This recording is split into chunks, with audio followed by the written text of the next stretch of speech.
Okay. In the last class, we have completed the problems on varieties of concentrations. Today, let us learn, let us enter into the actual subject matter of solutions.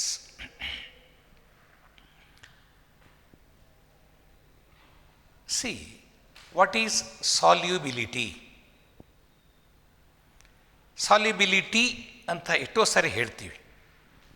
Solubility ಎಂದರೆ ಕನ್ನಡದಲ್ಲಿ ಕರಗುವಿಕೆ ಅಂತ. Beyond that ನಾವು solubility ಅನ್ನೋ ವರ್ಡನ್ನು ಉಪಯೋಗಿಸುವಾಗ ಅದು ಒಂದು ರೀತಿ concentration. ಈಗ molar concentration of a saturated solution.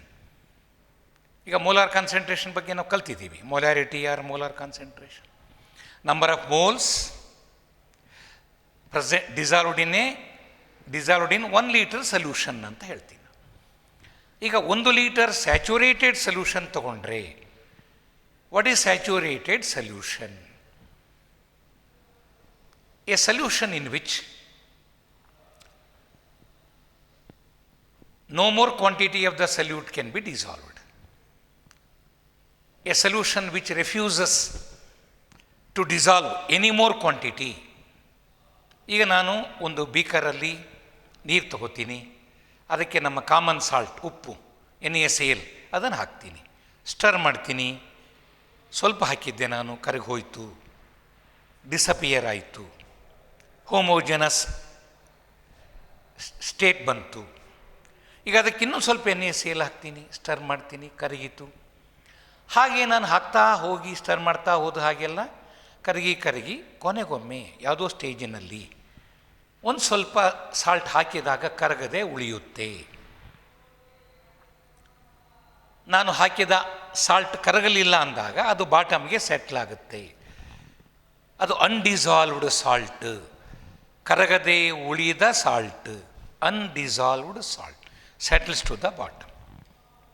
ಹಾಗಾದರೆ ಇನ್ನು ಸೆಟ್ಲಾದ ಮೇಲಿರುತ್ತಲ್ಲ ಕ್ಲಿಯರ್ ಸೊಲ್ಯೂಷನ್, ಅದು ಸ್ಯಾಚುರೇಟೆಡ್ ಸೊಲ್ಯೂಷನ್. ಅದು ಅದರಲ್ಲಿ ಇನ್ನು ಏನೂ ಕ್ವಾಂಟಿಟಿ ಆಫ್ ಸಲ್ಯೂಟ್ ಕರಗಲಿಕ್ಕೆ ಸಾಧ್ಯ ಇಲ್ಲ. It cannot dissolve any more quantity of the solute. ಅದು ಸ್ಯಾಚುರೇಟೆಡ್ ಸೊಲ್ಯೂಷನ್. ಸಂತೃಪ್ತ ದ್ರಾವಣ ಅಂತ ಕರೀತಾರೆ. ತಮಾಷೆ ಹೇಳ್ತೀವಿ, ನಿಮಗೆ ಕನ್ನಡ ಕಷ್ಟ. ಸಂತೃಪ್ತ ದ್ರಾವಣ, ಅದು ತೃಪ್ತಿಯಾಗಿದೆ. ನಾವು ಚೆನ್ನಾಗಿ ಊಟ ಮಾಡಿದಾಗ ಸ್ಯಾಚುರೇಟ್ ಆಗಿಬಿಡ್ತೀವಿ. ಇನ್ನೊಂದು ಸ್ವಲ್ಪನೂ ತಗೊಳ್ಳೋ ಸ್ಥಿತಿಯಲ್ಲಿ ಇರಲ್ಲ ನಾವು ಅಂದಾಗ we are saturated persons with respect to eating. ಆಗ ಅಲ್ವಾ? We will be never saturated with respect to our brain. ಎಷ್ಟು ಓದಿದ್ರೂ ಅದು ಸ್ಯಾಚುರೇಷನ್ ಆಗೋದಿಲ್ಲ ಬ್ರೈನ್. ನೀನು ಎಷ್ಟನ್ನು ಹಾಕು ತಗೊಳ್ತಲೇ ಇರುತ್ತೆ. ಆಗೊಮ್ಮೆ ಈಗೊಮ್ಮೆ ರೆಸ್ಟ್ ತಗೊಂಡು ನಾವು ಅದನ್ನು ತಗೊಳ್ತಾ ಇರಬೇಕು. We have to take in to the brain. ಅದಕ್ಕೂ ಒಂದು ಸ್ವಲ್ಪ ಹೊತ್ತಾದ ಮೇಲೆ ಸ್ವಲ್ಪ ಸುಸ್ತಾಗುತ್ತೆ. ಆಗ ರೆಸ್ಟ್ ತಗೊಂಡು ಮತ್ತೆ we have to add some more to our mind setup. Okay, saturated ಅಂದ್ರೆ ಅರ್ಥ ಆಯ್ತು ಈಗ ನಮಗೆ. Saturated solution is the solution which cannot dissolve any more quantity of the solute. ಅದು saturated solution. Yes, it is a solution which can not dissolve any more quantity of the solute, particular salute.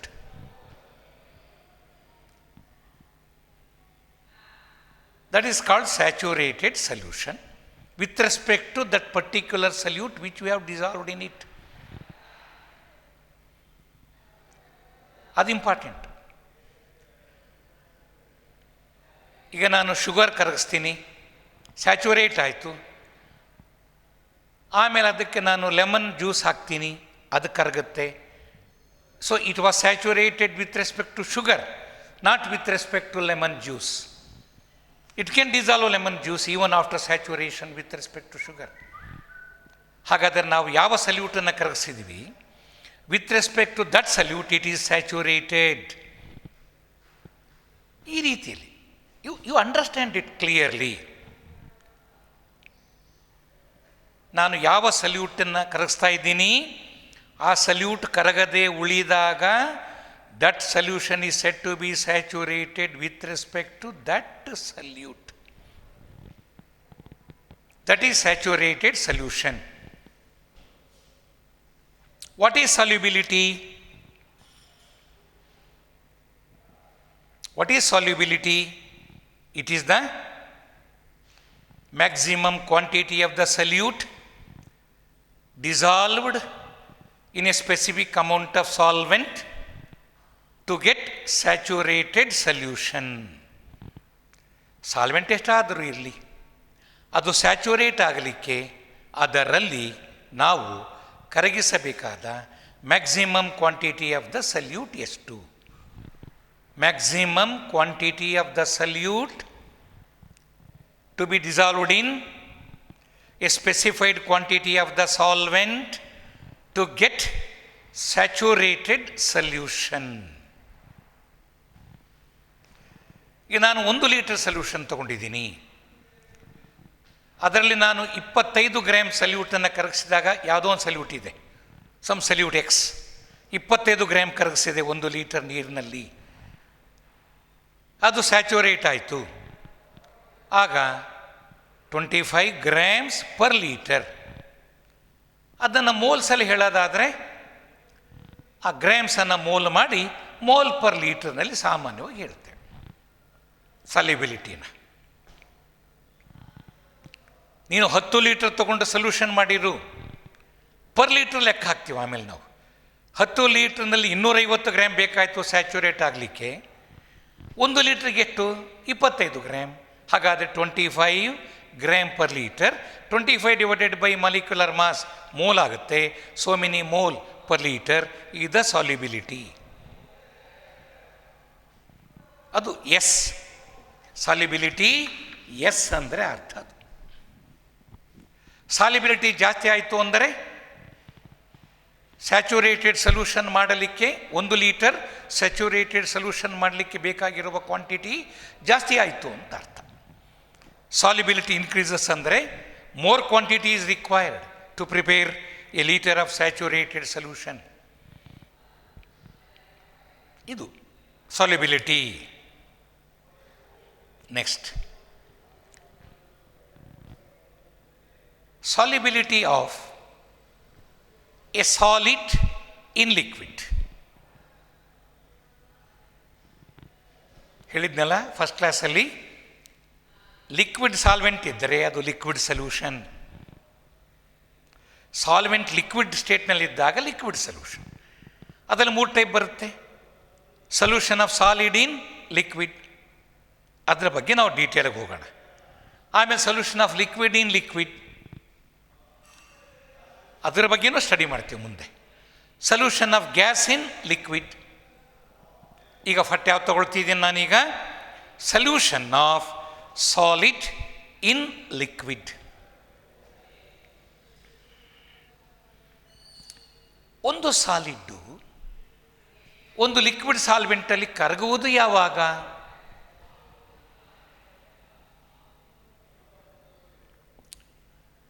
Solid, solvent.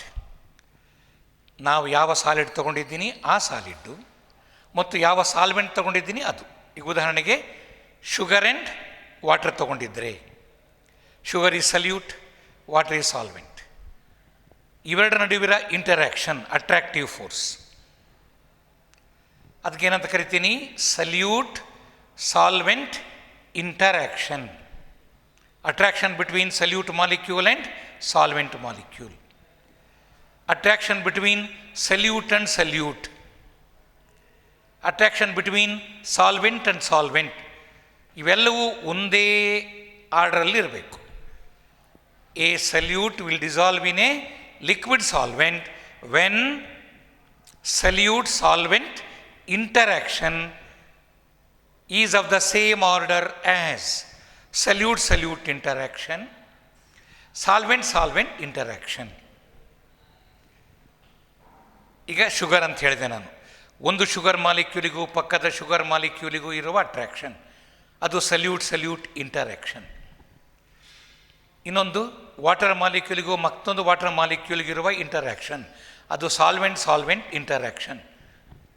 ಮತ್ತು ಶುಗರಿಗೂ ವಾಟರ್ಗೂ ಇರುವ interaction ಇವೆಲ್ಲ ಏನು attractive forces ಇದೆಯಲ್ಲ, solvent solvent attractive force, solvent solvent interaction ಅಂತೀನಿ. Solute solute attractive force, solute solute interaction, solute solvent attractive force, solute solvent interaction. ಇವೆಲ್ಲದು ಒಂದೇ ಆರ್ಡರ್ನಲ್ಲೇ ಇದ್ದರೆ, ಇವೆಲ್ಲದರ ಮ್ಯಾಗ್ನಿಟ್ಯೂಡ್ ಅಟ್ರಾಕ್ಟಿವ್ ಫೋರ್ಸಸ್ ಎಲ್ಲ ಸೇಮ್ ಇದ್ದಾಗ ಆ ಸಲ್ಯೂಟು ಆ ಸಾಲ್ವೆಂಟಲ್ಲಿ ಸುಲಭವಾಗಿ ಕರಗುತ್ತೆ. ಆಮೇಲೆ ಇನ್ನು ಸ್ವಲ್ಪ ಮುಂದುವರೆದು ನೀವು ಆಲೋಚನೆ ಮಾಡಿದರೆ, polar solutes are soluble in polar solvents. Polar solute ಅಂದರೆ ಪೊಲ್ಯಾರಿಟಿಯನ್ನು ಹೊಂದಿರುವ ಸಲ್ಯೂಟ್. NaCl ತಗೋ, ಅಯಾನಿಕ್ ಕಾಂಪೌಂಡ್ ಅದು. Na ಮೇಲೆ ಪ್ಲಸ್ ಚಾರ್ಜ್, Cl ಮೇಲೆ ಮೈನಸ್ ಚಾರ್ಜ್. Na ಮೇಲೆ ಪ್ಲಸ್, Cl ಮೇಲೆ ಮೈನಸ್. ಈ ಟೈಪು ಒಂದು ಪಾಸಿಟಿವ್ ನೆಗೆಟಿವ್ ಎಂಡ್, ಒಂದು ಪಾಸಿಟಿವ್ ಎಂಡ್ ಇದ್ದರೆ ಇದು ಪಾಸಿಟಿವ್ ಪೊಲ್ಯಾರಿಟಿ, ಅದು ನೆಗೆಟಿವ್ ಪೊಲ್ಯಾರಿಟಿ. ಈ ರೀತಿಯಲ್ಲಿ ಮಾಲಿಕ್ಯೂಲಲ್ಲಿ ಒಂದು ಎಂಡಲ್ಲಿ ಪೊಲ್ಯಾರಿಟಿ ಇದ್ದು ಇನ್ನೊಂದು ಎಂಡಲ್ಲಿ ಪಾಸಿಟಿವ್ ಪೊಲ್ಯಾರಿಟಿ ಇದ್ದು ಇನ್ನೊಂದು ಎಂಡಲ್ಲಿ ನೆಗೆಟಿವ್ ಪೊಲ್ಯಾರಿಟಿ ಇದ್ದರೆ that molecule is polar molecule. Even some covalent molecules are also polar based on difference in electronegativity. ಕಳೆದ ವರ್ಷ ಕೆಮಿಕಲ್ ಬಾಂಡಿಂಗ್ನಲ್ಲಿ ಪೋಲಾರ್ ಮಾಲಿಕ್ಯೂಲ್ಸ್ ಬಗ್ಗೆ ಓದಿದ್ದೀವಿ. HCl is a polar molecule even though bond is covalent. ಇದು fully ionic, ಇದು 100% polar. ಅದು HCl is partially polar. ಅಲ್ಲಿ Cl is more electronegative than H. ಆಗ Cl ಏನು ಮಾಡುತ್ತೆ, ಬಾಂಡೆಡ್ ಎಲೆಕ್ಟ್ರಾನ್ ಪೇರ್ನ ಹೆಚ್ಚು ತನ್ನ ಕಡೆಗೆ ಅಟ್ರ್ಯಾಕ್ಟ್ ಮಾಡುತ್ತೆ. ಆಗ Cl ಮೇಲೆ ಸ್ವಲ್ಪ ಪಾರ್ಷಿಯಲ್ ನೆಗೆಟಿವ್ ಚಾರ್ಜ್ ಬರುತ್ತೆ, H ಮೇಲೆ ಪಾರ್ಷಿಯಲ್ ಪಾಸಿಟಿವ್ ಚಾರ್ಜ್ ಬಂದು ಅದಕ್ಕೆ ಪೋಲಾರ್ ನಾನ್ ಪೋಲಾರ್ ಇದ್ದದ್ದು ಪೋಲಾರ್ ಆಗುತ್ತೆ. ಇದಕ್ಕೆ ನಾವು transition in the bond character ಅಂತ ಕರಿತೀವಿ. ಹಾಗೂ ಇದಾವೆ ಕೆಲವು. ಹಾಗಾದರೆ ಪೋಲಾರ್ ಪಾರ್ಷಿಯಲ್ ಇರಲಿ, ಫುಲ್ಲಿ ಪೋಲಾರ್ ಇರಲಿ, they are soluble in polar solvent, namely water. Water polar solvent ಯಾಕೆ ಹೇಳಿ? Water is polar solvent OH. ಹೀಗೆ ಇಲ್ಲೇನಾಗುತ್ತೆ, O is more electronegative than H. This acquires partial negative charge, H acquires partial positive charge. So ಈಗಿದ್ದಾಗ ಇದು ಒಂದು dipole, ಈ bond ಒಂದು dipole, ಈ bond ಒಂದು ಡೈಪೋಲ್. ಆಗ ಇದು ಪೋಲಾರ್ ಸಾಲ್ವೆಂಟ್. ಹಾಗಾದರೆ polar solutes are soluble in polar solvent. Like dissolves like ಅಂತ ಒಂದು ಸ್ಲೋಗನ್ ಕೆಮಿಸ್ಟ್ರಿಯಲ್ಲಿ. Like dissolves like. Friendship will be there between like minded people. ಇಬ್ಬರಲ್ಲೂ ಕೆಲವು ಕ್ಯಾರೆಕ್ಟರ್ ಸೇಮ್ ಇದ್ದಾಗ ಅವರಿಬ್ಬರ ನಡುವೆ ಬೇಗ ಫ್ರೆಂಡ್ಶಿಪ್ ಆಗುತ್ತೆ, ಜೊತೆಗದು ಮೋಸ್ಟ್ ಇಂಟಿಮೇಟ್ ಆಗ್ತಾ ಹೋಗುತ್ತೆ. More and more intimate friendship will be there when the people have got like characters. ಅಲ್ಲಿ ಹೇಗೆ ನಾವು ಹೇಳ್ತೀವಿ ಸಾಮಾಜಿಕವಾಗಿ ಮಾತಾಡುವಾಗ, ಇಲ್ಲಿ ನಮ್ಮ ಕೆಮಿಸ್ಟ್ರಿಯಲ್ಲಿ ಲೈಕ್ ಡಿಸಾಲ್ವ್ಸ್ ಲೈಕ್ ಅಂದರೆ ಪೋಲಾರ್ ಡಿಸಾಲ್ವ್ಸ್ ಇನ್ ಪೋಲಾರ್ ಆ ಅರ್ಥದಲ್ಲಿ. ಅದು NaCl ತಗೊಂಡೋಗಿ ನಾವು ಬೆಂಜೀನ್ಗೆ ಹಾಕಿದರೆ ಅದು ನಾನ್ ಪೋಲಾರ್ ಸಾಲ್ವೆಂಟ್, ಅದು ಕರಗೋದಿಲ್ಲ. ಎರಡು ಪೋಲಾರ್ ಇದ್ದರೆ ಕರಗುತ್ತೆ. ಒಂದು ಪೋಲಾರ್ ಒಂದು ನಾನ್ ಪೋಲಾರ್ ಇದ್ದಾಗ ಸಾಮಾನ್ಯವಾಗಿ ಕರಗಲ್ಲ. 99% ಕರಗಲ್ಲ. ಇನ್ನು 1% ಬೇರೆ ಕಾರಣಗಳಿಂದ ಕರಗಬಹುದು. ಓಕೆ, ಈಗ ಕೆಲವಿದ್ದಾವೆ. Sugar dissolves in water. Main reason ಏನು, ಅಲ್ಲಿ ಹೈಡ್ರೋಜನ್ ಬಾಂಡಿಂಗ್ ಬರುತ್ತೆ, ಸ್ಲೈಟ್ ಪೊಲ್ಯಾರಿಟಿ ಇರುತ್ತೆ. ಹೈಡ್ರೋಜನ್ ಬಾಂಡಿಂಗು ಆ ಪೊಲ್ಯಾರಿಟಿ ಸ್ಲೈಟ್ ಪೊಲ್ಯಾರಿಟಿಯಿಂದ ಹೈಡ್ರೋಜನ್ ಬಾಂಡಿಂಗ್ ಹೆಚ್ಚು ಬಂದು ಅದು ಕರಗಲಿಕ್ಕೆ ಕಾರಣ ಆಗುತ್ತೆ. Some organic compounds are soluble in water because of hydrogen bonding. Sugar ನೀರಿನಲ್ಲಿ ಕರಗದೆ ಹೋಗಿದ್ದಿದ್ರೆ ನಮ್ಮ ಆಹಾರದಲ್ಲಿ ಸ್ವೀಟಿನ ಕಾನ್ಸೆಪ್ಟೇ ಇರ್ತಿರಲಿಲ್ಲ. ಶುಗರ್ ನೀರಿನಲ್ಲಿ ಕರಗುತ್ತೆ. ಯಾಕೆ ಕರಗುತ್ತೆ? Sugar can form hydrogen bond with water. ಯಾವ ಯಾವ ಆರ್ಗ್ಯಾನಿಕ್ ಮಾಲಿಕ್ಯೂಲ್ಸ್ ನೀರಿನ ಜೊತೆ ಹೈಡ್ರೋಜನ್ ಬಾಂಡ್ ಮಾಡ್ಕೊಳ್ತವೆ ಅವು ನೀರಿನಲ್ಲಿ ಕರಗ್ತವೆ. ಎಕ್ಸ್ಟ್ರಾ ಹೇಳ್ತೀನಿ, ಫಸ್ಟ್ ಇಯರ್ನಲ್ಲಿ ಬಂದಿದ್ದು ಸ್ವಲ್ಪ ಮತ್ತೆ ಸಿ ಇ ಟಿನಲ್ಲಿ ಎಲ್ಲೋ ಒಂದು ಕಡೆ ಬೇಕಾಗತ್ತೆ. ಅದಕ್ಕೆ ನಾನು ಪದೇ ಪದೇ ಏನು ಹೇಳ್ತಿದ್ದೀನಿ, ಕೇಳೋದನ್ನು ಸ್ವಲ್ಪ ಎಕ್ಸ್ಟ್ರಾ ಯಾಕೆ ಹೇಳ್ಕೊಡ್ತೀವಿ ಅಂದರೆ ಫಸ್ಟ್ ಇಯರ್ನ ಇನ್ನೂ ಸ್ವಲ್ಪ ಜ್ಞಾಪಿಸ್ಕೊಳ್ಳೋಣ. ಸೊ ದಟ್ ನಮಗೆ ಫಸ್ಟ್ ಇಯರ್ ಕ್ವಶನ್ಸು ಬರುತ್ತಲ್ಲ, ಇದೇ ಪ್ರಶ್ನೆ ಬರಲಿ. Sugar being an organic solute is soluble in water due to ಅಂತ ಕೊಟ್ಟು 4 ಆಪ್ಷನ್ಸ್ ಇರ್ತವೆ. ಆ 4 ಆಪ್ಷನ್ಸಲ್ಲಿ ಒಂದೇನು? Due to hydrogen bonding. Due to hydrogen bonding. ಹೀಗೆ ಹಾಗಾದರೆ polar solutes are soluble in polar solvent. Polar solutes are insoluble in non polar solvents like benzene, toluene, acetone, carbon disulphide, carbon tetrachloride, ether, alcohol ಇವೆಲ್ಲ. ಅವೆಲ್ಲ polar solvents. ಹಾಗೇನೆ non polar solutes, iodine solid ತಗೋ, I bonded to I, 2 like atoms ಇದೆ, covalent, ಯಾವೆಂಡು 3 electronegative ಅಲ್ಲ, 2 same ಇದೆ, I bonded to I, equally electronegative, identical atoms. Homo diatomic molecule is I2. ಹಾಗೆ sulphur ಇವೆಲ್ಲ they are soluble in organic solvents. Iodine is soluble in carbon disulphide, carbon tetrachloride, ether. ಹೀಗೆ ಇವನ್ನ ನೆನ್ಪಿಟ್ಕೊಳ್ಳೋದು ಹೆಂಗಪ್ಪ ಅಂದರೆ polar soluble in polar, polar insoluble in non polar, non polar are insoluble in polar, non polar are soluble in non polar solvent. ಈ type.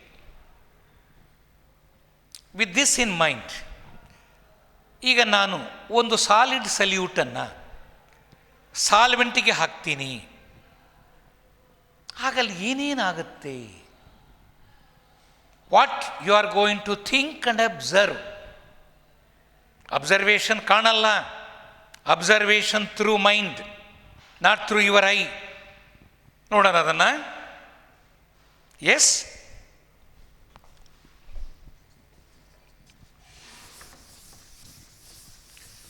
ಈಗ ಒಂದು ಬೀಕರಲ್ಲಿ ನೀರು ತಗೊಂಡಿದ್ದೀನಿ, ಲಿಕ್ವಿಡ್ ಸಾಲ್ವೆಂಟ್ ತಗೊಂಡಿದ್ದೀನಿ. ಇದಕ್ಕೆ ನಾನು ಶುಗರ್ ಹಾಕಿದ್ದೀನಿ. ಇದು ಶುಗರ್ ಬಾಟಮ್ನಲ್ಲಿ. ಶುಗರ ಕೈ ಬಿಟ್ಟರೂ ಗ್ರ್ಯಾಜುವಲಿ ಶುಗರ್ ಸ್ಟಾರ್ಟ್ ಡಿಸಾಲ್ವಿಂಗ್. ಹಾಗಾದರೆ ಶುಗರ್ ನೀರಿನಲ್ಲಿ ಕರಗಲಿಕ್ಕೆ ಸ್ಟಾರ್ಟ್ ಆಗುತ್ತೆ. ಯಾವಾಗ ಸ್ವಲ್ಪ ಶುಗರ್ ಕರಗಿತು ಆಗ ಇಲ್ಲಿ ಏನಾಯಿತು? Quantity of sugar decreases. ಇದು ಕರಗಿತು ಅಂದರೆ ಒಂದು ಲೇಯರ್ ಶುಗರ್ ಕರಗಿ ಹೋಯಿತು, ಕ್ವಾಂಟಿಟಿ ಏನಾಯ್ತು? ಇಲ್ಲಿ ಕಮ್ಮಿ ಆಯಿತು. ಇದರಲ್ಲಿ ಈ ಸಾಲ್ವೆಂಟಲ್ಲಿ ಶುಗರ್ ಕರಗಿತು ಅಂದರೆ ಅದು ಸಾಲ್ವೆಂಟ್ ಇದ್ದದ್ದೇನಾಯಿತು? ಸಲ್ಯೂಷನ್ ಆಗಿ ಬಿಟ್ಟಿತು. So when some amount of sugar solute dissolves in the solvent becomes the solution. ಆಗ ಇದರಲ್ಲಿ ಕಾನ್ಸಂಟ್ರೇಷನ್ ಆಫ್ ಶುಗರ್ ಜಾಸ್ತಿ ಆಯಿತು. 0 ಇತ್ತು, ಇವು ಸ್ವಲ್ಪ ಬಂತಲ್ಲಿ. ಈಗ ಇದು ಸಲ್ಯೂಷನ್. ಇದು ಕರಗ್ತಾ ಹೋದು ಹಾಗೆಲ್ಲ ವಿತ್ ಲ್ಯಾಪ್ಸ್ ಆಫ್ ಟೈಮ್ ಹಾಗೇ ಬಿಟ್ಟರೆ more and more sugar start dissolving, going in to the solution. ಆಗ quantity of the sugar here goes on decreasing.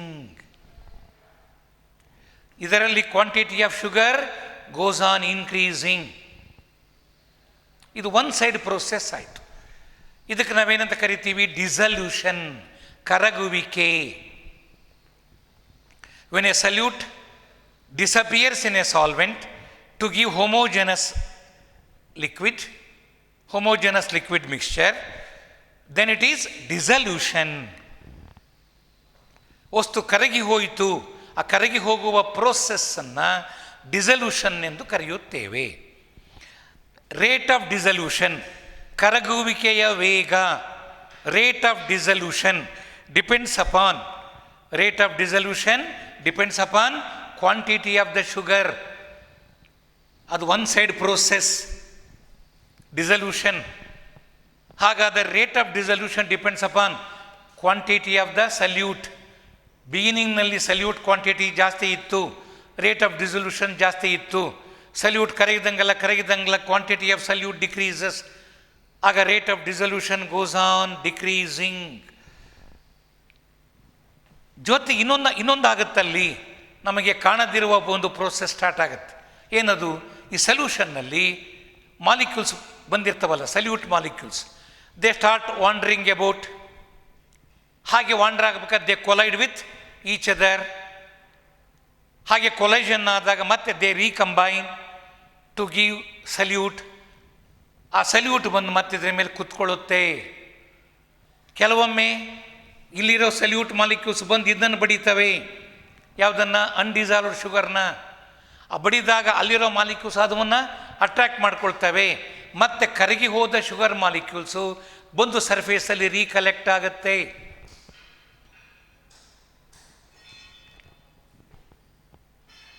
ಇದು ಕ್ರಿಸ್ಟಲೈಸೇಷನ್. ವರ್ಡ್ಸ್ ನೋಡಿ, ಸಲ್ಯೂಷನ್ನಲ್ಲಿದ್ದಂತಹ ಕರಗಿ ಹೋದ ವಸ್ತು ಮತ್ತೆ ರೀಅಪಿಯರ್ ಆದರೆ, ಮತ್ತೆ ಕಾಣಿಸಿಕೊಂಡರೆ ಅದು ಕ್ರಿಸ್ಟಲೈಸೇಷನ್. ಹಾಗಾದರೆ ಇಲ್ಲಿರ್ತಕ್ಕಂಥ ಕರಗಿ ಹೋದ ಮಾಲಿಕ್ಯೂಲ್ಸು ಮತ್ತೆ ಬಂದು ಇದರ ಮೇಲೆ ಕೂತ್ಕೊಳ್ತಾವಲ್ಲ, that process is called crystallization. Rate of crystallization ಆಗುವ ವೇಗ, that depends upon concentration of sugar in the solution. ಈಗ ಜ್ಞಾಪಿಸ್ಕೊಳ್ರಿ, ಶುಗರ್ ಕರಗ್ತಾ ಹೋದ ಹಾಗೆಲ್ಲ ಕಾನ್ಸಂಟ್ರೇಷನ್ ಏನಾಗ್ತಾ ಹೋಯಿತು? ಇನ್ಕ್ರೀಸ್ ಆಗ್ತಾ ಹೋಯಿತು. ಹಾಗಾದರೆ ಇದನ್ನು ಫಾರ್ವರ್ಡ್ ಪ್ರೋಸೆಸ್ ಅನ್ನೋಣ, ಇದು ಬ್ಯಾಕ್ವರ್ಡ್ ಪ್ರೋಸೆಸ್. ಕರಗುವುದು ಫಾರ್ವರ್ಡ್, ಮತ್ತು ಕರಗಿ ಹೋದ ವಸ್ತು ಬಂದು ವಾಪಸ್ ಕೂತ್ಕೊಳ್ಳೋದು backward. Backward process is called crystallization, forward process is called dissolution. ಕರಗ್ತಾ ಹೋದ ಹಾಗೆಲ್ಲ rate of dissolution goes on decreasing. Concentration of sugar in the solution ಜಾಸ್ತಿ ಆದಂಗೆಲ್ಲ ರೇಟ್ ಆಫ್ ಕ್ರಿಸ್ಟಲೈಸೇಷನ್ ಕಡಿಮೆ ಇತ್ತು ಮೊದಲು ಬಿಗಿನಿಂಗ್ನಲ್ಲಿ, ಅದು ಇನ್ಕ್ರೀಸ್ ಆಗ್ತಾ ಬರುತ್ತೆ. ಒಂದು ಕಡಿಮೆಯಾಗಿ ಒಂದು ಜಾಸ್ತಿ ಆಗ್ತಾ ಹೋದರೆ ಯಾವುದೋ ಸ್ಟೇಜ್ನಲ್ಲಿ ಅವೆರಡು ಈಕ್ವಲ್ ಆಗುತ್ತೆ. ಯಾವೆರಡು? Rate of dissolution becomes equal to rate of crystallization. ಇದಕ್ಕೆ ನೀವೇನಂತ ಕರಿತೀರಿ? Dynamic equilibrium. ರಿವರ್ಸಿಬಲ್ ಪ್ರೋಸೆಸ್ ಇತ್ತಲ್ಲ, ಕಳೆದ ವರ್ಷ ಓದಿದ್ದೀರಿ ಈಕ್ವಿಲಿಬ್ರಿಯಂ ಚಾಪ್ಟರ್. ರಿವರ್ಸಿಬಲ್ ಪ್ರೋಸೆಸ್ಸಲ್ಲಿ rate of forward process, rate of backward process equal ಆದಾಗ ಈಕ್ವಿಲಿಬ್ರಿಯಂ ಸ್ಟೇಟ್ ರೀಚ್ ಆಯಿತು. ಈಕ್ವಿಲಿಬ್ರಿಯಂ ಸ್ಟೇಟ್ ರೀಚ್ ಆದ ನಂತರ ಇದೆಷ್ಟು ಜೋರಾಗಿ ಕರಗುತ್ತೋ ಅಷ್ಟೇ ಜೋರಾಗಿ ವಾಪಸ್ ಬಂದು ಕೂತ್ಕೊಳ್ಳುತ್ತೆ. ಆ ನಂತರ ಈಕ್ವಿಲಿಬ್ರಿಯಂ ಸ್ಟೇಜ್ ರೀಚ್ ಆದ ನಂತರ ಇದರ ಕ್ವಾಂಟಿಟಿ ಹೆಚ್ಚು ಕಡಿಮೆ ಆಗೋದಿಲ್ಲ. After the attainment of equilibrium, concentration of this and quantity of this remain constant. Equilibrium ತಲುಪುವವರೆಗೆ ಮಾತ್ರ ಇದರ ಅಮೌಂಟ್ ಕಮ್ಮಿ ಆಗ್ತಾ ಹೋಯಿತು, ಇಲ್ಲಿ ಅಮೌಂಟ್ ಜಾಸ್ತಿ ಆಗ್ತಾ ಹೋಯಿತು. ಅದು ಈಕ್ವಿಲಿಬ್ರಿಯಂ ರೀಚ್ ಆದಾಗ rate at which sugar goes into solution becomes equal to rate at which sugar crystallizes from the solution. Rate of disappearance becomes equal to rate of appearance. Equilibrium stage reach ಆಯಿತು. ಅಲ್ಲಿಂದ ಮುಂದಕ್ಕೆ ಅದೇನು lab temperature ಇರುತ್ತೋ ಆ ಟೆಂಪರೇಚರ್ನಲ್ಲಿ ನಾವೊಂದು experiment ಮಾಡ್ತಿದ್ದೀವಿ at lab temperature. ಆಗ ಆ ಟೆಂಪರೇಚರ್ನಲ್ಲಿ ಈ ಸೊಲ್ಯೂಷನ್ನಲ್ಲೀಗ ಹೆಚ್ಚು ಕ್ವಾಂಟಿಟಿ ಆಫ್ ಸಲ್ಯೂಟ್ ಕರಗಲ್ಲ, ಅದು saturated solution at that temperature. ಹೀಗೆ ಹಾಗಾದರೆ ಸ್ಯಾಚುರೇಟೆಡ್ ಲೆವೆಲ್ ಬರೋದು ಯಾವಾಗ? When equilibrium get established at the given temperature between dissolution and crystallisation. ನೋಡಿ ಇದು ಎಷ್ಟು ಚಂದ. ಪ್ರೋಸೆಸ್ನ ನೀವು ಇಮ್ಯಾಜಿನ್ ಮಾಡ್ತಾ ಹೋದರೆ, ಒಂದು ಶುಗರ್ನ ಅಲ್ಲಿಗೆ ಹಾಕಿ ಅದು ಕರಗ್ತಾ ಹೋಗುವಾಗ ಅಲ್ಲಿ ಏನೇನು ಪ್ರೋಸೆಸ್ ಇದೆ that you can visualize, picturize. ಆಗ ಈ ವಂಡರ್ಫುಲ್ ಐಡಿಯಾಸ್ ನಮ್ಮ ಗಮನಕ್ಕೆ ಬರ್ತಾ ಹೋಗ್ತವೆ. It's interesting. ಬಟ್ ನಾವಿನ್ನು ಥಿಂಕ್ ಮಾಡಿರಲ್ಲ. ನೀವು ಇದನ್ನು ಆ ರೀತಿಯಲ್ಲಿ ಒಬ್ಬ ಸೈಂಟಿಫಿಕ್ ಮೈಂಡ್ ಇಟ್ಕೊಂಡು ಥಿಂಕ್ ಮಾಡಿದ್ದರೆ ನಮಗೂ ಇಂಥದ್ದು ಹೊಳಿತಾ ಹೋಗುತ್ತೆ. ಆಗ this solution is called saturated solution. Now it is a solution which cannot dissolve any more quantity of the sugar. ನಿಂತಿಲ್ಲ ಕರಗುವಿಕೆ, ಬಟ್ ಎಷ್ಟು ಜೋರಾಗಿ ಕರಗುತ್ತೋ ಅಷ್ಟೇ ಜೋರಾಗಿ ವಾಪಸ್ ಬಂದು ಕೂತ್ಕೊಳ್ಳುತ್ತೆ. ಅದು ಡೈನಮಿಕ್ ಈಕ್ವಿಲಿಬ್ರಿಯಮ್ ಅಂದರೆ. ಒಂದು ಹಾಲಲ್ಲಿ 2 ಬಾಗಿಲಿದ್ದು ಒಳಗೆ ಒಂದು 20 ಜನ ಇದ್ದರು. ಆ ಹಿಂದಿನ ಬಾಗಿಲಿಂದ 4 ಜನ ಹೊರಗೋದ್ರು, ಇಲ್ಲಿ 4 ಜನ ಒಳಗೆ ಬಂದರು. 20 ಜನದಲ್ಲಿ ಹಿಂದಿನ ಭಾಗ 4 ಜನ ಹೊರಗೆ ಹೋದರು, 4 ಜನ ಕಮ್ಮಿ ಆದರು. ಅದೇ ಟೈಮ್ನ 4 ಜನ ಒಳಗೆ ಕಾಲಿಟ್ಟರು. ಆಗ ನಂಬರ್ ರಿಮೈನ್ಸ್ ಕಾನ್ಸ್ಟೆಂಟ್. ಮೂಮೆಂಟ್ ಇಲ್ವಾ? ಮೂಮೆಂಟ್ ಇದೆ. ಜನ ಹೊರಗೆ ಹೋಗ್ತಾ ಇದ್ದಾರೆ, ಒಳಗೆ ಬರ್ತಾ ಇದ್ದಾರೆ. ಎಷ್ಟು ಜನ ಒಂದು ಪರ್ಟಿಕ್ಯುಲರ್ ಟೈಮ್ನಲ್ಲಿ ಹೊರಗೆ ಹೋಗ್ತಾರೋ ಅಷ್ಟೇ ಜನ ಅದೇ ಟೈಮ್ನಲ್ಲಿ ಒಳಗೆ ಬರ್ತಾರೆ. Number remains constant in spite of the movement. This is called dynamic equilibrium. Process stop ಆಗಿಲ್ಲ, ಬಟ್ 2 ಪ್ರೋಸೆಸ್ಗಳ ರೇಟು ಈಕ್ವಲ್ ಆದಾಗ ಕ್ವಾಂಟಿಟಿ ರಿಮೈನ್ ಕಾನ್ಸ್ಟೆಂಟ್. ಇದು ಅರ್ಥ. So this is solubility of a solid in liquid. ಆ ಸ್ಯಾಚುರೇಟೆಡ್ ಸೊಲ್ಯೂಷನ್ನಲ್ಲಿ ಅಲ್ಲಿ ಏನು solution ಇದೆಯೋ ಅದರ ಟೋಟಲ್ ವಾಲ್ಯೂಮ್ನಲ್ಲಿ ಅದು ಎಷ್ಟಿದೆ ಗೊತ್ತಿಲ್ಲ, ಅದು 1 ಲೀಟರ್ ಇದೆ ಅಂದ್ಕೊಳ್ಳೋಣ. ಆ 1 ಲೀಟರ್ನಲ್ಲಿ ಕರಗಿರುವ ಶುಗರಿನ ಮೋಲ್ಗಳ ಸಂಖ್ಯೆ, molar concentration of that saturated solution, that is called solubility. ಇದು ಅರ್ಥ ಸಾಲಿಬಿಲಿಟಿ ಅಂದರೆ. ಅದರ 1 ಲೀಟರ್ ಸ್ಯಾಚುರೇಟೆಡ್ ಸೊಲ್ಯೂಷನ್ನಲ್ಲಿ ಎಷ್ಟು ಕ್ವಾಂಟಿಟಿ ಕರಗಿದೆ ಅನ್ನೋದು ಸ್ಯಾಚುರೇಟೆಡ್ ಸೊಲ್ಯೂಷನ್. 1 ಮಿನಿಟ್. ಹಲೋ,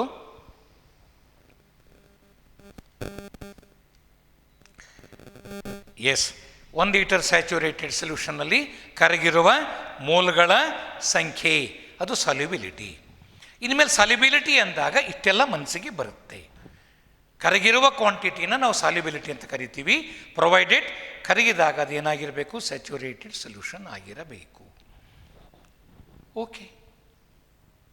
ಈಗ ಫ್ಯಾಕ್ಟರ್ಸ್ ಅಫೆಕ್ಟಿಂಗ್ ಸಾಲ್ಯುಬಿಲಿಟಿ. ಆ ಸಾಲ್ಯುಬಿಲಿಟಿನ ಮೇಲೆ ಯಾವ್ಯಾವ ಫ್ಯಾಕ್ಟರ್ ಆ್ಯಕ್ಟ್ ಆಗುತ್ತೆ? ಸಾಲ್ಯುಬಿಲಿಟಿಯನ್ನು ಇನ್ಕ್ರೀಸ್ ಮಾಡೋ ಫ್ಯಾಕ್ಟರ್ಸ್ ಯಾವುವು, ಡಿಕ್ರೀಸ್ ಮಾಡೋ ಫ್ಯಾಕ್ಟರ್ಸ್ ಯಾವುವು? ಸಾಲ್ಯುಬಿಲಿಟಿ ಮೇಲೆ ಪ್ರಭಾವ ಬೀರುವ ಅಂಶಗಳು ಯಾವುವು? Mention the factors which affect solubility of a solid in liquid solvent. One factor is nature of the solute and nature of the solvent. Nature of solute and solvent ನಾನು ಬಿಗಿನಿಂದಲೇ ಹೇಳಿದೆ. Polar salute soluble in polar solvent. ಹಾಗಾದರೆ ಅದು polar salute ಆಗಿದ್ದರೆ, polar solvent ಆಗಿದ್ದರೆ ಆ ಸಂದರ್ಭದಲ್ಲಿ solubility value ಜಾಸ್ತಿ ಇರುತ್ತೆ. 1 ಲೀಟರ್ ಸ್ಯಾಚುರೇಟೆಡ್ ಸೊಲ್ಯೂಷನ್ ಆಗಲಿಕ್ಕೆ ಬೇಕಾಗುವ ಕ್ವಾಂಟಿಟಿ ಜಾಸ್ತಿ ಇರುತ್ತೆ ಆ ಕೇಸಲ್ಲಿ. ಹಾಗಾದರೆ nature of solute and solvent that decides the solubility factor. Polar in case of if the ಜೋಡಿ is polar, both are polar, solute and solvent both are polar, then the solubility will be high. ಒಮ್ಮೆ ಒಂದು polar ಒಂದು non polar ಇದ್ದು ಏನೋ ಸ್ವಲ್ಪ ಕರಗತ್ತೆ ಅಂದರೆ ಬೇರೆ ಕಾರಣಗಳಿಂದ polarity solubility will be less. ಹೀಗೆ this is how we can explain one of the factor. ಈಗ ಅದು ಕ್ಲಿಯರ್ ಆಗಿ ಹೋಗ್ಬಿಡ್ತು ನಮಗೆ. One factor which affect solubility of a solid in liquid is nature of solute and solvent. ಇನ್ನೊಂದು ಬಹಳ interesting, temperature. Temperature ಹೇಗೆ act ಮಾಡುತ್ತೆ. ಮತ್ತೆ link between first year P U C and second year P U C equilibrium ಚಾಪ್ಟರ್ನಲ್ಲೇ ಹೋದ ವರ್ಷ ನೀವು exothermic endothermic ರಿಯಾಕ್ಷನ್ಸನ್ನು ಬೇರೆ ಕಡೆ ಕಲಿಸಿದ್ರು, ಮತ್ತು ಅದು ಅಲ್ಲಿನೂ ಅಪ್ಲೈ ಆಗಿತ್ತು. What is exothermic process? A process in which heat is exo liberated evolved. Endothermic process is the one in which heat is endo ಅಂದರೆ ಇನ್ to the system, heat is absorbed in to the system.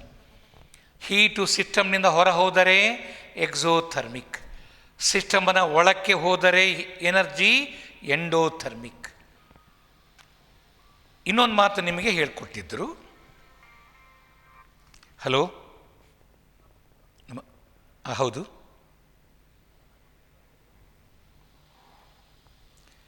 ಬನ್ನಿ sir, 1:30 ಒಳಗಾಗಿ ಬಂದರೆ ಇನ್ನೂ best. ಬನ್ನಿ, ಪರವಾಗಿಲ್ಲ. Most probably ನೀವು ಎಷ್ಟೊತ್ತಿಗೆ ಬರ್ತೀರಿ? ನೀವು ಟ್ರೈ ಮಾಡಿ. ತೀರಾ 2 ಗಂಟೆ ಬನ್ನಿ, ಪರವಾಗಿಲ್ಲ. 2-3 ಗಂಟೆವರೆಗೆ ಬರಲಿ. Okay okay. ಸೊ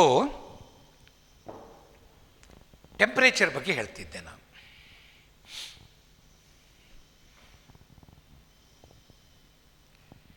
ಒಂದು ಕ್ಲಿಯರ್ ಮಾಡ್ಕೊಂಬಿಡಿ, ಮನಸ್ಸಿನಲ್ಲಿ ಅದು ಕುತ್ಕೊಂಡ್ಬಿಡ್ಬೇಕು.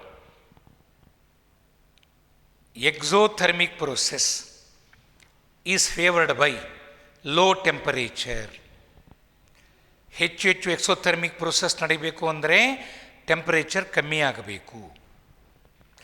Endothermic process is favoured by high temperature. ಇದು ನಮ್ಮ ಮನಸ್ಸಿನಲ್ಲಿ ಮೊದಲು ಡೀಪಾಗಿ ಕುತ್ಕೊಂಡ್ಬಿಡ್ಬೇಕು. Exothermic process is favoured by low temperature. ಈಗ ಉದಾಹರಣೆಗೆ ತಗೊಳ್ಳಿ, ನಮ್ಮ ಈ ಸಾಲಿಬಿಲಿಟಿಗೆ ಬರೋಣ. ಸೋಡಿಯಂ ಹೈಡ್ರಾಕ್ಸೈಡ್ ನೀರಿನಲ್ಲಿ ಕರಗುತ್ತೆ by liberating heat, it is exothermic. ಹಾಗಾದರೆ ಸೋಡಿಯಂ ಹೈಡ್ರಾಕ್ಸೈಡಿನ ಸಾಲಿಬಿಲಿಟಿ ಎಕ್ಸೋಥರ್ಮಿಕ್ ಆಗಿರುವುದರಿಂದ it increases with decrease in temperature. Temperature ಕಡಿಮೆ ಇದ್ದಷ್ಟು 3 NaOH soluble in water. Temperature ಜಾಸ್ತಿ ಆದರೆ ಸಾಲಿಬಿಲಿಟಿ ಡಿಕ್ರೀಸಸ್. ಹಂಗದು. ಹಾಗೆ ನಾವು ಲಿಂಕ್ ತಗೋಬೇಕು, ಎಲ್ಲಿಂದ ಎಲ್ಲಿಗೆ, ಫಸ್ಟ್ ಇಯರ್ ಪಿ ಯು ಸಿಯಲ್ಲಿ ಕಲ್ತಿದ್ದಕ್ಕೂ ಇಲ್ಲಿ ಕಲ್ತಿರೋದಕ್ಕೂ. ಹಾಗಾದರೆ ಒಂದು ಕತೆ ಹೇಳ್ತಾರೆ ಎಂಟ್ರೆನ್ಸ್ ಕ್ವಶನ್ನಲ್ಲಿ. There is a solute which dissolves in water by absorbing heat. By absorbing heat ಏನು ಹೇಳಿದವ್ರು ನಿನಗೆ? ಅದು ಎಂಡೋಥರ್ಮಿಕ್ ಅಂತ ಹೇಳಿದರು. ಆ ಕಥೆ ಹೇಳ್ತಾರೆ, ಕಂಟಿನ್ಯೂ ಮಾಡ್ತಾರೆ. Solubility of that solute in water increases with dash, increase in temperature, decrease in temperature, temperature has no effect, cannot be predicted.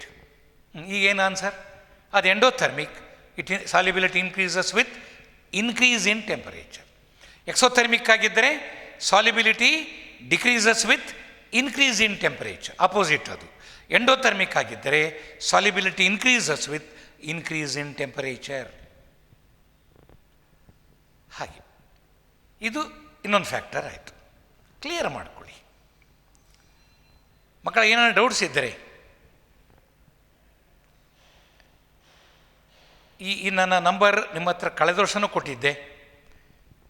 You can put that question in WhatsApp also, or even ಫೋನ್ನಲ್ಲಿ ರಾತ್ರಿ 6-7 ಗಂಟೆಯಿಂದ 10 ಗಂಟೆ ಮಧ್ಯದಲ್ಲಿ phone ಮಾಡಿದ್ರು I can explain. 9900148983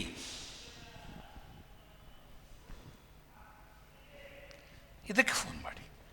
ಇಲ್ಲ 279062 ಇದಕ್ಕೆ try ಮಾಡಿ. ಅದಕ್ಕಾಗಿ ಇದಕ್ಕಾದರೂ ಮಾಡಿ. ಓಕೆ, ನೀವು ಬರ್ಕೊಳ್ಳಿ. 9900148983 279062. ಏನಾದರೂ ಡೌಟ್ಸ್ ಇದ್ದರೆ let us discuss. Okay, next ಇಲ್ಲಿವರೆಗೂ ಆಗೋಗಿರೋ ಪಾಠ ಈಗೇನು ನಾನು ಇವಾಗ ಹೇಳ್ಕೊಟ್ಟಿದ್ದೀನಿ ಇವತ್ತು, ಅದು ನೋಟ್ಸ್ ತೆಗೀರಿ. ಈಗ ಓಪನ್ ದ ನೋಟ್ಸ್. ಕ್ಲಿಯರ್ ಮಾಡ್ಕೊಂಬಿಡಬೇಕು ಅಂತ ನನ್ನ ಆಕಾಂಕ್ಷೆ. ನಾನು ನಿಮಗೆ ಇನ್ನೊಂದು ಏನು ಹೇಳಿದ್ದೆ ನಿನ್ನೆ, 18th ನಾರ್ಮ್ಯಾಲಿಟಿ, ಫಾರ್ಮ್ಯಾಲಿಟಿ ಅವನ್ನೆಲ್ಲ ನಾನು next when we have got eye to eye connection ಆಗ ಮಾತಾಡ್ತೀನಿ. ಅದೆಲ್ಲ ಹೆಚ್ಚು ನಮಗೆ NEET-ಯಲ್ಲಿ ಬೇಕಾಗುತ್ತೆ, CET-ಯಲ್ಲಿ ಬೇಕಾಗುತ್ತೆ, ಅವಾಗ ಹೇಳ್ಕೊಡ್ತೀನಿ ನಾನು. ನೆಕ್ಸ್ಟ್ ನೋಡ್ರಿ, ಈಗ ಪೇಜ್ ನಂಬರ್ 19ನಲ್ಲಿ ಓಪನ್ ಮಾಡ್ಕೊಳ್ಳಿ. ನಾನು ಹೇಳಿದ್ನೆಲ್ಲ ಒಂದು ಸಲ ಓದ್ತೀನಿ, ನೀವು ಸಹ ಗಮನಿಟ್ಟು ಇನ್ನೊಂದು ಸಾರಿ ಕೇಳ್ರಿ. Have a mind to listen. Solubility of a solute ಅಂದ್ರೇನು? Is what? Solubility of a solute is its maximum amount dissolved in specified amount of solvent at a given temperature to form saturated solution. Solubility of a solid in a liquid. Solid dissolves in a liquid only when solute-solvent interactions are similar to solute-solute and solvent-solvent interactions. Polar solutes dissolve in polar solvents and non-polar solutes dissolve in non-polar solvents. ಅಂದರ್ಥ like dissolves like. ಹೇಳಿದ್ದೆಲ್ಲ ಅಲ್ಲಿದೆ. Yes. Next ನೋಡ್ರಿ, when a solid solute ಈ dissolved in liquid solvent, some solute dissolves and its concentration increases in the solution. ಒಪ್ಕೊಳ್ತೀರಿ, solvent ಇತ್ತು, solution ಆಯಿತು. This process is known as dissolution. Some solute particles in the solution collide with other solute particles and get separated out of the solution. ಅದು ಮತ್ತೆ ವಾಪಸ್ ಬಂದು ಸಾಲಿಡ್ನ ಮೇಲೆ ಕೂತ್ಕೊಳ್ಳೋದು ಬಾಟಮ್ನಲ್ಲಿ separate ಆಗಿ ಡಿಕ್ಕಿ ಹೊಡೆದು ಸಲ್ಯೂಟ್ ಪಾರ್ಟಿಕಲ್ಸ್ ಸಾಲಿಡ್ ಆಗಿ ಮತ್ತೆ ಒಂದು ಬಾಟಮ್ನಲ್ಲಿ ಬಂದು ಕೂತ್ಕೊಳ್ಳುತ್ತೆ. This process is known as crystallization. A state of dynamic equilibrium is reached where two processes occur at the same rate. ಹೇಳಿದ್ದೀನಿ ನಾನು ಅದನ್ನು, ಅಲ್ಲಿ ಸಿಂಪಲಾಗಿ ಬರೆದಿದ್ದೀವಿ. Solute in the solid state, ಬಾಟಮಲ್ಲಿ ಕರಗದೆ ಉಳಿದಿರೋದು. ಸಲ್ಯೂಟ್ ಇನ್ ಸಾಲಿಡ್ ಸ್ಟೇಟ್, ಅದು ಈಕ್ವಿಲಿಬ್ರಿಯಮ್ ಮಾರ್ಕ್. ಅದು equilibrium is solute in aqueous ಅಂದರೆ ಸಲ್ಯೂಷನ್ ರೂಪದಲ್ಲಿ ವಾಟರ್ನಲ್ಲಿ ಕರಗಿರೋದು. ಹಂಗೆ ಬರೀತೀವಿ ನೋಡ್ರಿ ಈಕ್ವಿಲಿಬ್ರಿಯಮ್ನ. Solute in solid state is in equilibrium with salute in aqueous state ಅಂದರೆ ನೀರಿನಲ್ಲಿ ಕರಗಿರೋ solute. At this stage number of solute particles going into solution will be equal to number of particles separating out of the solution. At this stage, concentration of solute in solution will remain constant under the given conditions of temperature and pressure. Such a solution in which no more solute can be dissolved at the same temperature at the same bed at the given temperature record. ಯಾವ temperature ಇದೆ ಅದೇ ಟೆಂಪರೇಚರ್ನಲ್ಲಿ ಅಂತ.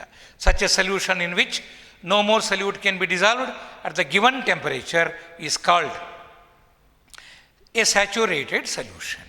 ಒಂದು ಇದನ್ನು ನಾವು ಕೇಳಿದರೆ discuss what happens when solid salute is placed in liquid solvent ಅಂತ ಕೇಳಿದಾಗ ಇಷ್ಟನ್ನು ಹೇಳೋದು ಬರಬೇಕು. ಮಕ್ಕಳು ಇದು ಅರ್ಥ ಆಗಿದ್ದರೆ ಆ ಬುಕ್ಕಲ್ಲಿಡು, ಕಣ್ಣು ಮುಚ್ಕೊಂಡು ಜ್ಞಾಪಿಸಿಕೋ.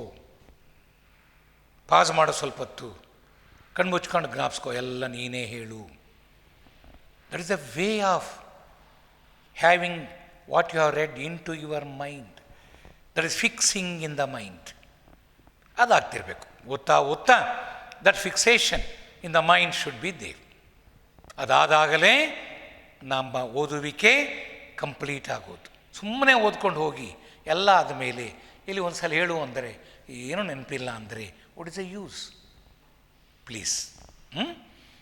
Next, factors affecting solubility of a solid in a liquid. ಒಂದು, nature of solute and solvent. Polar solutes like NaCl, KCl etc. are soluble in polar solvent like water. ಹಾಗಾಗಿ solubility will be high. ಅಲ್ಲಿ ಬರೀ ಒಂದು ಸೇರಿಸಿ full stop hockey, in this case solubility will be high. ಅಲ್ಲಿ ಸೇರಿಸಿ full stop hockey, in this case solubility will be high. Non-polar solutes like sulfur, iodine etc. are soluble in non-polar solvents like ether, acetone. In this case also solubility will be high, same. But ಒಂದು polar ಒಂದು non polar ಇದ್ದಾಗ solubility will be low. ಯಾವಾಗ opposite ಬರುತ್ತೆ ಆಗ solubility low. 2 temperature. ಇದು important ನೋಡಿ, ಇದು ಎಂಟ್ರೆನ್ಸ್ಗೆ ಬರ್ತಕ್ಕಂಥ ಪ್ರಶ್ನೆ.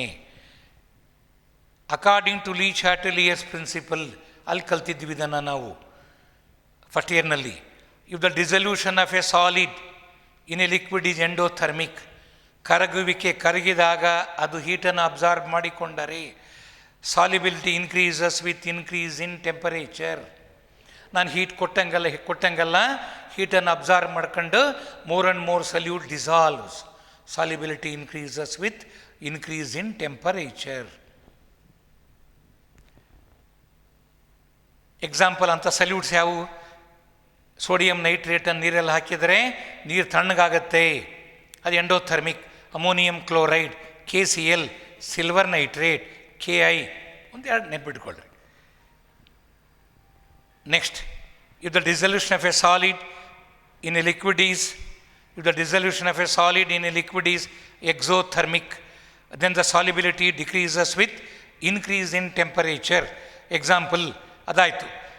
ಎರಡನೇ ನೋಡ್ರಿ, if the dissolution of a solid in a liquid is exothermic, then the solubility decreases with increase in temperature. ನೋಡಿ, ಸಾಲ್ಯುಬಿಲಿಟಿ ಅಲ್ಲಿ increases with increase in temperature ಮೇಲೆ, ಇಲ್ಲಿ ಸಾಲ್ಯುಬಿಲಿಟಿ ಡಿಕ್ರೀಸಸ್, ಅಲ್ಲಿ ಅವೆರಡು ಅಂಡರ್ಲೈನ್ ಮಾಡಿ. ಮೇಲಿನ ಕೇಸಲ್ಲಿ ಇನ್ಕ್ರೀಸಸ್, ಈ ಕೆಳಗಿನ ಕೇಸಲ್ಲಿ ಡಿಕ್ರೀಸಸ್. ಇನ್ನೂ ಕೆಲವಿರ್ತವೆ ಇಂಟ್ರೆಸ್ಟಿಂಗ್ ಕೇಸ್, ಅವು ಅಪರೂಪ. ಇವು for some substances like sodium sulphate decahydrate, ಅದೆಲ್ಲ ಒಂದು. Na2SO4 10H2 ಏನಂತ ಕರಿತೀವಿ? ಸೋಡಿಯಂ ಸಲ್ಫೇಟ್, ಹತ್ತಿರೋದ್ರಿಂದ water, decahydrate. Solubility increases up to a certain temperature increase ಆದಂಗೆಲ್ಲ ಅಲ್ಲಿ ಸಾಲ್ಯುಬಿಲಿಟಿ ಇನ್ಕ್ರೀಸ್ ಆಗ್ತಾ ಹೋಗುತ್ತೆ. ಆಮೇಲೆ ಮತ್ತೆ ಸಾಲ್ಯುಬಿಲಿಟಿ ಡಿಕ್ರೀಸ್ ಆಗುತ್ತೆ. That temperature is called transition temperature. ಒಂದು ಗ್ರಾಫ್ ಹೇಳಿದ್ರೆ ಸಾಲ್ಯುಬಿಲಿಟಿ ಇನ್ಕ್ರೀಸ್ ಆಗಿ ಮತ್ತು ಡಿಕ್ರೀಸ್ ಆಗುತ್ತೆ. ದಿಸ್ ಟೆಂಪರೇಚರ್ ನೋಡಿ, ಇಲ್ಲಿ ಸಾಲ್ಯುಬಿಲಿಟಿ ಮ್ಯಾಕ್ಸಿಮಮ್.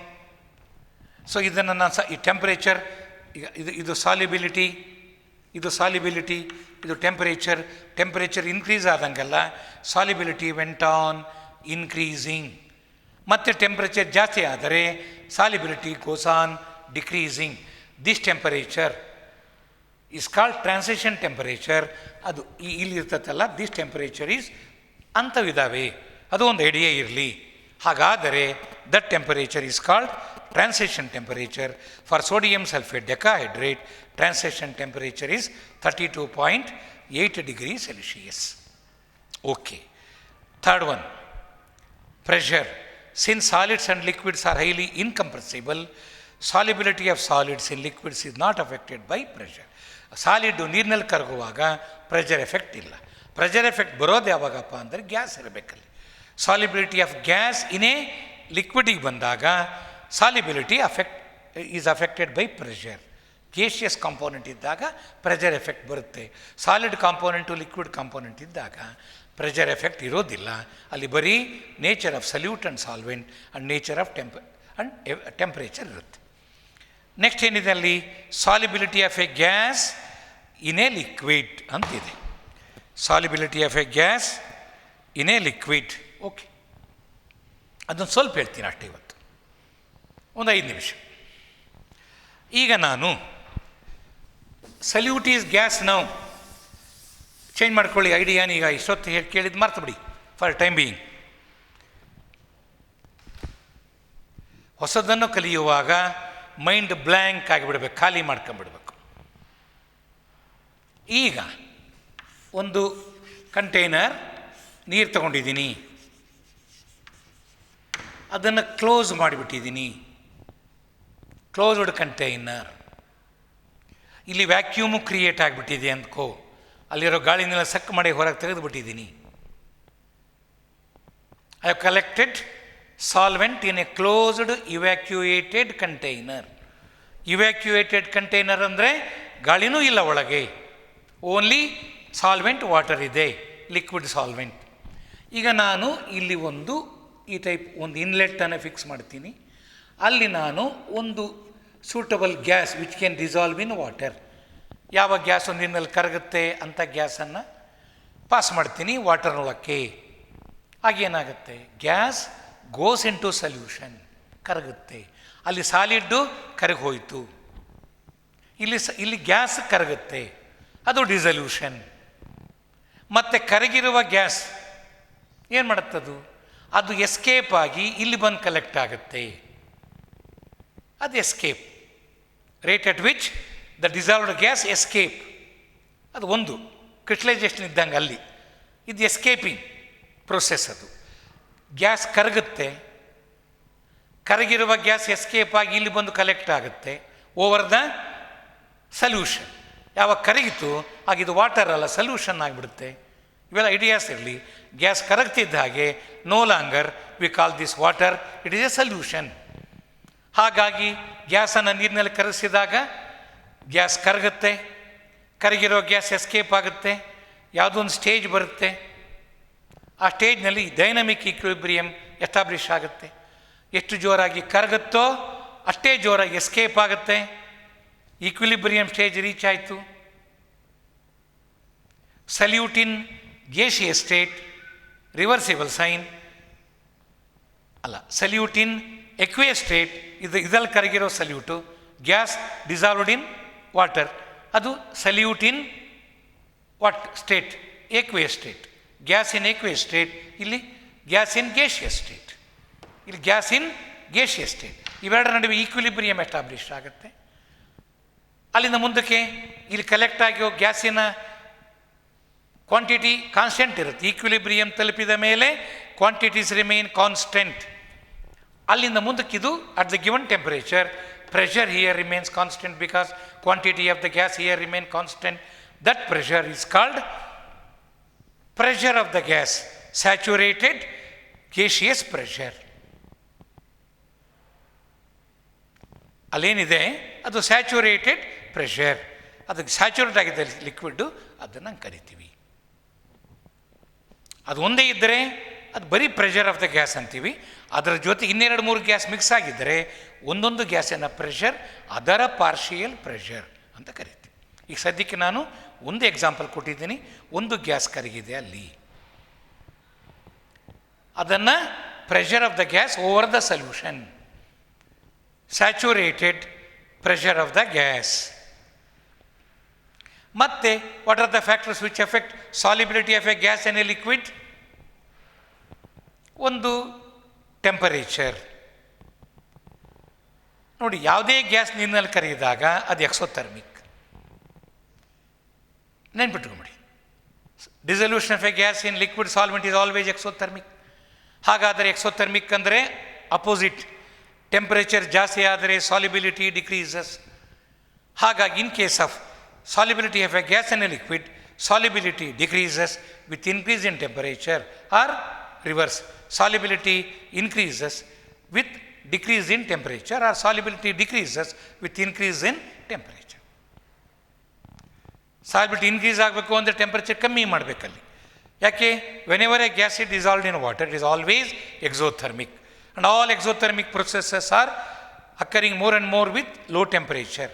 ಅದಕ್ಕೆ ಟೆಂಪರೇಚರ್ ಕಮ್ಮಿ ಮಾಡಿದರೆ more and more gas dissolves, solubility increases at low temperature. ಹೀಗೆ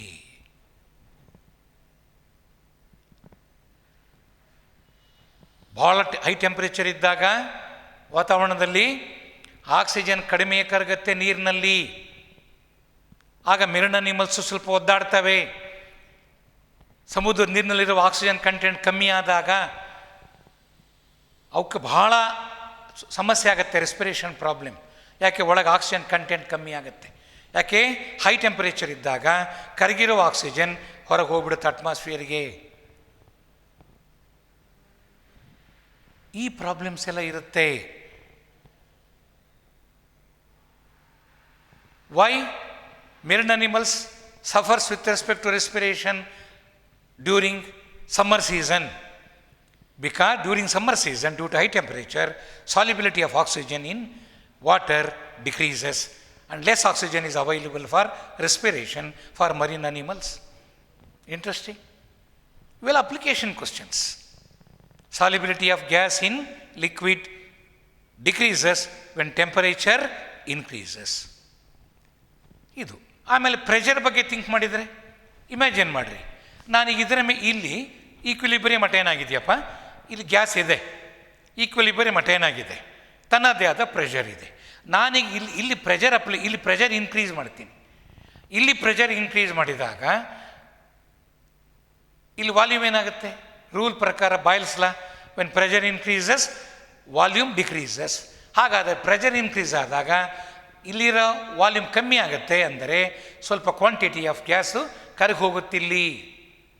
ಹಾಗಾದರೆ when pressure increases solubility also increases. ಅಂದರೆ ನಾನು ಇಲ್ಲಿ ಈ ಭಾಗದಲ್ಲಿ ಸಲ್ಯೂಷನ್ ಮೇಲಿರುವ ಗ್ಯಾಸಿನ ಪ್ರೆಷರ್ ಹೆಚ್ಚು ಮಾಡಿದರೆ ಅಲ್ಲಿದ್ದಂತಹ gas that is pushed in to the solution, and ಸಲ್ಯೂಷನ್ನಲ್ಲಿ ಆ ಗ್ಯಾಸಿನ ಕಂಟೆಂಟ್ ಜಾಸ್ತಿ ಆಯಿತು, ಸಾಲ್ಯುಬಿಲಿಟಿ ಜಾಸ್ತಿ ಆಯಿತು. When pressure increases solubility increases. ಹೀಗೆ ಹೈ ಪ್ರೆಷರ್ನಲ್ಲಿ solubility will be more for a gas. So with this ಇವತ್ತು ಅಷ್ಟಕ್ಕೆ ನಿಲ್ಲಿಸ್ತಾ ಇದ್ದೀನಿ ನಾನು. ಒಂದು ಸಲ ಓದಿಬಿಟ್ಟು ನೋಡಿರಿ, page number 20. Solubility of a gas in a liquid. Many gases dissolve in liquids like water, acetone, ether, alcohol, etc. Solubility of a gas in a liquid depends on pressure and temperature. ಈಗ effect of pressure discussion ಮಾಡೋಣ. Dissolution of a gas in a liquid. ಒಂದು ಗ್ಯಾಸನ್ನು ನೀರಿನಲ್ಲಿ ಕರಗಿಸಿದರೆ it is a reversible process. ಸ್ವಲ್ಪ ಹೊತ್ತಿಗೆ dynamic equilibrium attain ಆಗುತ್ತೆ. ಅಲ್ಲಿ ಗ್ಯಾಸಿನ pressure remain constant at the given temperature. ಈ ಐಡಿಯಾ ನಿಮಗೆ ಬರಲಿ. Dissolution of a gas and liquid is reversible process. There occurs a dynamic equilibrium between dissolved molecules of the gas in the solution and undissolved molecules of the gas above the surface of the solution. Solution ಮೇಲೆ collect ಆಗಿರುವ ಗ್ಯಾಸಿನ molecule undissolved. When the pressure is increased on this system, volume of the undissolved gas decreases, and as a result number of gaseous molecules per unit volume in the solution increases. According to Le-Chatelier principle, on increasing the pressure, more number of gaseous molecules will enter the solution phase. Hence, solubility of a gas in liquid increases with increase in pressure. Effect of temperature. Dissolution of a gas in a liquid is exothermic. According to Le-Chatelier principle, increase in temperature favors the escaping of dissolved gas. ಆಗ ಜಾಸ್ತಿ temperature ಕೊಟ್ಟಂಗೆಲ್ಲ ಕರಗಿರೋ molecules ಹೊರಗೆ ಹೋಗ್ಬಿಡ್ತವೆ. ಗ್ಯಾಸಿನ content ನೀರಿನಲ್ಲಿ ಕಮ್ಮಿ ಆಗುತ್ತೆ, solubility ಕಮ್ಮಿ ಆಗುತ್ತೆ. Hence solubility of the gas in liquid decreases with increase in temperature. ಅದೇ ಹೇಳಿದ್ದು ನಾನು, ಸಮ್ಮರ್ ಸೀಸನಲ್ಲಿ ಸಿ ವಾಟರ್ನಲ್ಲಿ ಇರ್ತಕ್ಕಂಥ ನೀರಿನ ಆಕ್ಸಿಜನ್ ಪ್ರಮಾಣ ಕಡಿಮೆ ಆಗುತ್ತೆ. More and more oxygen escapes out because of high temperature. ಹಾಗೆ ಸೊ ನೆಕ್ಸ್ಟ್ ವೆರಿ ಇಂಪಾರ್ಟೆಂಟ್ ಇದೆ ಹೆನ್ರೀಸ್ ಲಾ. ಅದು ನೆಕ್ಸ್ಟ್ ಕ್ಲಾಸು. ಅಷ್ಟೊತ್ತಿಗೆ ಈಗ ಆಗಿರೋದನ್ನೆಲ್ಲ ಒಂದು ಸಲ ಓದಿಬಿಡಿ. Thank you. Wish you best of luck.